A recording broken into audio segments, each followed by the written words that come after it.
کا حق ہو، رشتہ داروں کا حق ہو، والدین کا حق ہو، اگر حق مارا جا رہا ہے ظلم ہے، اور اللہ ظالم کو کبھی پسند نہیں کرتے۔ ان اللہ لا يحب الظالمین، اللہ ظالم کو پسند نہیں کرتے، چاہے کتنی عبادت کیوں نہ کرتا ہو۔ کہ اللہ کو ظلم برداشت ہی نہیں ہے۔ یہاں تک لکھا ہوا علماء نے کہ اللہ تعالیٰ کفر کی حکومت کو بھی ڈھیل دے دیتے ہیں۔ کافر ہے چلنا دو، نمرود کو دیکھو، قارون کو دیکھو، شداد کو دیکھو، فرعون کو دیکھو، ڈھیل دیتے رہے، جیسے ہی ظلم پر آ گئے پکڑ گرفت فوراً۔ ان اللہ لا يحب الظالمین، پسند ہی نہیں کرتے ظلم۔ کسی کا حق مارا جانا بھی ظلم ہے، زمین کا دبانا ظلم ہے، بیجا کسی کو ستانا ظلم ہے، کیونکہ حقوق العباد ہے۔ کیا ہے؟ حقوق العباد ہے۔ والدین اگر تکلیف میں ہے اور اولاد کروڑوں میں کھیل رہی ہے، ظالم ہے، ظالم کیا ہے؟ ظالم۔ ارب پتی کیوں نہ ہو جائے دنیا کا، ظالم ہے، کیونکہ ماں باپ کے حق مار رہے ہیں۔ اس کو ظلم بھی نہیں سمجھتے، کہتے ہیں یہ حقوق کی بات ہے۔ اور حقوق العباد کیا اس میں حق نہ ادا کرنا ظلم ہے؟ یہ تین قسمیں ظلم کی لکھی ہیں۔ پہلا شرک، دوسرا حقوق اللہ کے معاملے میں، اور تیسرا حقوق العباد، بندوں کے حق۔ اب ہم غور کریں ان تینوں میں سے کس کیٹیگری میں شمار ہے؟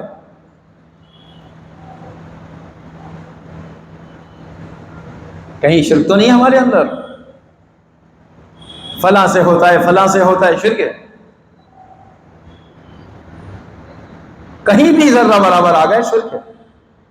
انسان اس کو شرک ہی نہیں سمجھتا، بھلے ہی کیوں نہ خفی ہو، شرک ہے۔ اور شرک خفی سے بھی بچنا ہے، شرک جلی تو واضح ہے، اس سے تو بچنا ہی ہے۔ اللہ کے ساتھ کسی کو شریک ٹھہرانا واضح طور پر ایک مومن سے تو بعید ہے، وہ کر ہی نہیں سکتا، لیکن شرک خفی اندر ہے، کہیں نہ کہیں کسی کونے میں ایک شرک، اور سب کا انکار کر دیا، اور اگر اپنی ذات سے ہونے کا بھی کہا ہے تو شرک ہے، کیونکہ لا کے معنی ہے کسی سے نہیں، اس کا کوئی شریک نہیں ہے۔ مجھ سے ہوتا ہے تو پھر ان اللہ علی کل شیء قدیر کہاں؟ پھر مشیت کہاں گئی اللہ کی؟ مع المشیہ کی وہ حدیث واضح ہے سامنے، المشیۃ للہ، چاہت صرف اللہ کی ہے، اس کے چاہنے سے ہوتا ہے۔ جب اس سے ہوتا ہے تو پھر مجھ سے کیا ہوتا ہے؟ اس پر مولانا الیاس صاحب رحمۃ اللہ علیہ کا وہ شعر بڑا عجیب اور بڑا جامع لگتا ہے۔ کہ مفتی شفیع صاحب رحمۃ اللہ علیہ سے کہا تھا نا انہوں نے کہ اللہ تعالیٰ نے مجھ سے کام دیا ہے، کام جاری کیا ہے، آگے چل کے اس میں غلطیاں ہوں، کوتاہیاں ہوں، لوگ بگاڑیں تو حدیث میں ہے کسی نے ایک نیک طریقہ رائج کیا، اس کو جاری کیا، اور اس پر لوگوں نے عمل کیا تو جاری کرنے والے کو ثواب، اور کسی نے برا عمل جاری کر دیا اور جتنوں نے اس پر عمل کیا تو جو عمل کر رہے ہیں وہ تو گناہگار ہوں گے ہی، جس نے جاری کیا تھا وہ سب کا وبال اس کے سر پر۔ کہیں ایسا نہ ہو آگے چل کے یہ کام بھی بگڑے۔ حضرت مفتی شفیع صاحب رحمۃ اللہ علیہ نے بڑی اچھی بات کہی، حضرت یہ کام ہے اللہ نے آپ سے جاری کرایا ہے، اس کی مثال تو اس پانی کے چشمے کی طرح ہے جو کہیں سے پھوٹ کر بہا ہو۔ جب پانی نکلتا ہے تو کتنا شفاف ہوتا ہے، بالکل سادہ، پاک، صاف، پینے کے بھی کام میں اور طہارت کے بھی کام میں اور فصل کے بھی لیے،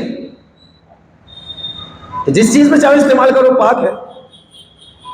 اب وہ بہتے بہتے کہیں علاقے میں پہنچا آگے، وہاں کے علاقے والوں نے اس میں گندگی ڈالنا شروع کر دی، اس کی حفاظت نہیں کی،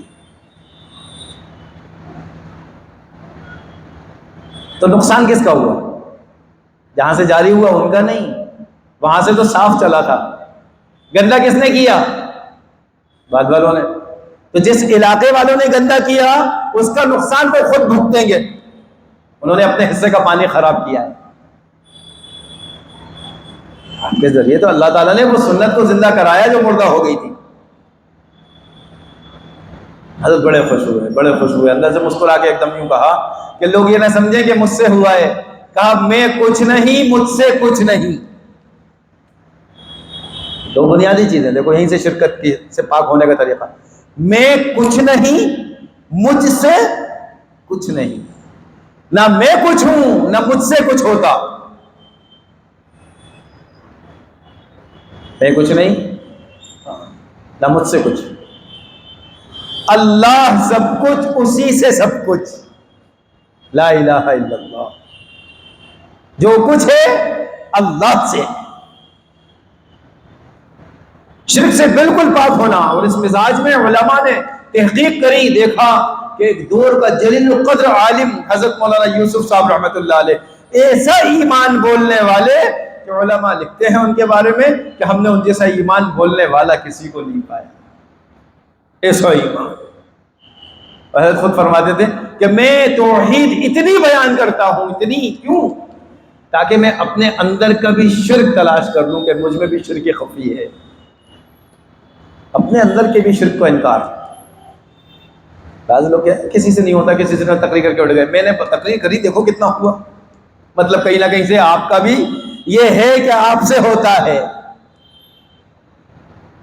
کتنے آئے اور کتنے گئے، اس سے کیا ہوتا ہے؟ اللہ سے ہوتا ہے،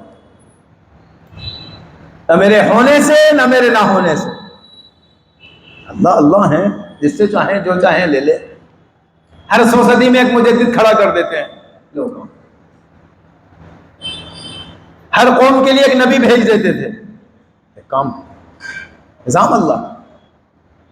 تو ان چیزوں سے جو پاک ہو گیا اس کے لیے آگے کا مسئلہ والذین آمنوا وعملوا الصالحات، وہ لوگ جو ایمان لائے اور نیک اعمال کیے، ان کے لیے کہ ہم ان قریب سال آئے ہیں، سین، اور سین جس عمل پہ داخل ہو یعنی قریب کا ہے، سندخلہم جنات تجری من تحتها الانہار خالدین فیہا ابدا، کہ جو لوگ ایمان لائے، پہلی شرط وعامل الصالحات، نیک عمل کرے، کیوں؟ وہ ایمان والا ہو ہی نہیں سکتا جس کے پاس نیک عمل ہی نہ ہو۔ کوئی دعویٰ کرے میں ایمان والا ہوں اور عمل نہ کرے، نماز نہ پڑھے، روزہ نہ رکھے، زکاتیں ادا نہ کرے، صدقات نہ دے، خیر کے کام نہ کرے، مومن کہاں سے ہے؟ مومن تو کہتے ہیں ماننے والے کو، ایمان والا سر خم ہو کر تسلیم کر لی ہر بات۔ تو ایمان تو ہے قبول کرنے کا نام۔ ایمان کے معنی کیا ہیں؟ لغت میں ایمان کے معنی کہتے ہیں کس کو ہے؟ کہ ایمان کے معنی اصل آتے ہیں کسی کی خبر کو خبر دینے والے کے اعتماد پر یقینی طور پہ ماننے کا نام، ڈکشنری میں ملے گا۔ اور اصطلاحی معنی اسلام میں ایمان کے کیا ہے؟ اللہ تعالیٰ کے تمام احکامات کو، اللہ کو کسی نے دیکھا ہے لیکن احکامات سب موجود ہیں قرآن میں، تو اللہ تعالیٰ کے تمام حکموں کو حضرت محمد صلی اللہ علیہ وسلم کے اعتماد، بھروسے پر یقینی طور پہ مان لینے کا نام کہ یہی ایمان ہے۔ اور جو ایمان والا ہوگا عامل الصالحات، نیک عمل صادر ہو کر رہیں گے۔ ایسوں کے لیے وعدہ ہے سندخلہم جنات تجری من تحتها الانہار، کہ ان قریب ہم ان کو داخل کر دیں گے ایسے باغوں میں، یعنی ایسی جنتوں میں جن کے نیچے محلوں میں نہریں بہ رہی ہوں گی، اور وہ ہمیشہ ہمیشہ خالدین فیہا ابدا، ہمیشہ ہمیشہ اسی میں رہیں گے۔ یہ وعدہ کس نے کیا؟ اللہ نے۔ وعد اللہ حقا، اللہ کا وعدہ سچا وعدہ، کہ ان قریب ان کو ہم ایسی باغوں میں داخل کریں گے جس کے نیچے نہریں بہ رہی ہوں۔ اب اس پر کتنی حدیثیں ہیں، کیسی نہریں، کیسے محلات، کیسے انعامات۔ مفتی امداد اللہ صاحب رحمۃ اللہ علیہ نے کتاب لکھی ہے، صحیح حدیثیں جمع کی اس میں، جنت کے حسین مناظر۔ آپ اس کتاب میں دیکھیں، اللہ اکبر، ایک شوق پیدا ہوگا دل میں عمل کرنے کا۔ ایک متقی انسان کو اللہ کیا نعمتیں دیں گے جنت میں؟ کیوں دیں گے؟ کیونکہ اس نے تقوی اختیار کیا، پرہیزگاری۔ جب پرہیزگار اپنے وقت پر پرہیز کر لیتا ہے تو پھر اس کو اچھی غذا بعد میں دی جاتی ہے کہ اس نے کمزوری کر لی اختیار، کیوں؟ تقوی اختیار کیا ہوا ہے۔ یہ بھی چھوڑ دیا، یہ بھی چھوڑ دیا، یہ بھی چھوڑ دیا۔ کس کے لیے چھوڑ دیا؟ اللہ کے لیے چھوڑ دیا، اور جس کے لیے چھوڑو گے تو انعام دے گا، اور جنت کی نعمتیں انعام ہے۔ اتنی حوریں، اتنی نہریں کس پہ بنیاد پہ مل رہی ہیں؟ تقوی کی بنیاد۔ یہ تم نے اللہ کے لیے چھوڑا تھا، تم نے دنیا میں رب چاہی پوری کی ہے، اب ہم تمہاری من چاہی پوری کریں گے۔ یہ حدیث میں ہے کہ جنت کے اندر بندہ خواہش کرے گا، دل میں چاہے گا، اللہ پیش کر دے، لو۔ تو دنیا ضرورت پوری کرنے کی جگہ ہے، چاہت پوری کرنے کی جگہ نہیں۔ حکم مانو، اور حکم کے ساتھ ضرورتیں لگی ہیں، کھانا ہے، بیوی ہے، بچے ہیں، مکان ہے، کپڑا ہے، دکان ہے، یہ ضرورت کی چیزیں ہیں، ان کو مختصر رکھو کہ ان کا پھیلاوا سارے دین کا پھیلاوا کر دے گا۔ دکان میں ہی لگ گئے تو دکانیں ہی دکانیں، سارا دین گیا، اور وہ دکانیں کس کے کام آئیں گی آگے چل کے؟ وارثین کے۔ اور اسی میں جھگڑے ہوں گے، ابا نے 4 دکانیں چھوڑی تھی، بڑا کہے گا میری ہے ساری، چھوٹا کہے گا تمہاری کیسے؟ میری ہے۔ کہ جتنی زیادہ میراث چھوڑو اتنے جھگڑے۔ اس لیے اللہ کے رسول صلی اللہ علیہ وسلم کی دعا غربت کی ہے۔ آپ نے کبھی غنا کی دعا نہیں کی، دل کا غنا مانگا ہے۔ ہم جیب کا غنا مانگتے ہیں اور دل تو غافل ہے۔ اور صحابہ سے نبی سے کیا ملتا ہے؟ دل کا غنا۔ کیا غنا؟ دل کا، کہ دل غنی کرو، اور جس کا دل غنی وہ کم پر بھی اکتفا کرتا ہے۔ کیا سمجھ میں آ رہی؟ کم پر راضی ہے اللہ سے۔ رضیت باللہ ربا وبالاسلام دینا وبمحمد نبیا، راضی ہوں میں اللہ سے ہر حال میں۔ یہاں شکوے ہیں اتنا سب ہونے کے بعد۔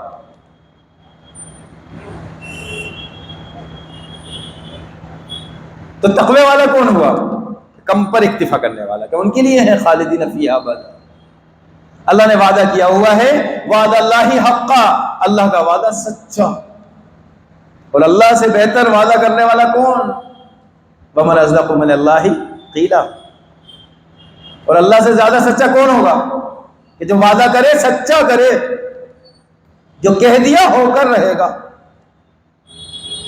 یہاں تک یہ بات ان کے لیے جو پچھلی آیتوں میں گزرا، شرک سے اپنے آپ کو بچاتے ہوئے عمل صالحہ۔